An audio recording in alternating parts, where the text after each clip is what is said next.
This is ANN News Brief. Senegal's health ministry says a coronavirus case has been recorded in the country's second largest city of Taba. The announcement says this confirmation comes just ahead of a large religious gathering that will take place in the city later this month.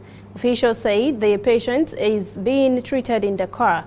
The city of Taba, where the case was confirmed on Wednesday, has 1.5 million residents and is considered a holy city. Hundreds of thousands of pilgrims flock there every year to visit holy sites. Many religious festivals are scheduled in the country this month, but a health ministry official has kept open the possibility that the government could cancel religious events as a result of the pandemic COVID-19. Last week, President Macky Sall ordered his ministers to cancel foreign trips and stay in the country for fear of coronavirus. Eritrea has released new guidelines for coronavirus. The health ministry says anyone arriving from China, Italy, South Korea and Iran, or who has had travel history to any of them, will be quarantined. Eritrea is one of a few African countries that do not have capacity to test for the virus.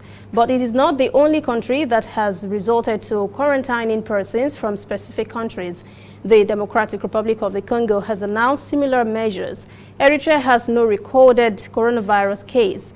Its closest neighbor that has cases of the virus is Egypt, with 50 confirmed cases and 1 death. We'll be right back. We are on the road every day, canvassing throughout Africa for news you really need. We follow this story everywhere, from every corner of Nigeria to the wide African expanse. We bring you what's making headlines. We connect you with news you can use. ANN, African News Network, in a truly African spirit.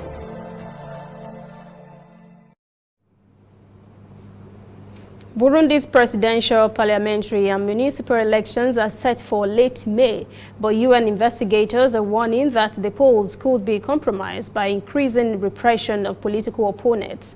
They also point to economic and social instability and growing criminality in the country. All this is contained in a report by the UN Commission of Inquiry on Burundi. The commission is asking the international community and Burundi's neighbors to prevail upon the government to ensure the elections are free and transparent. UN Commission President Dodo Diene says elections would very likely happen under a climate of impunity for serious human rights violations, clampdown on freedom of speech and media censorship. That is ANN News Brief at 11. For details on these and other breaking stories, visit our website, annafrica.news. Conversation continues on our social media platforms, Twitter, Instagram, and Facebook at ANN Africa TV. I'm Lucy Ademi.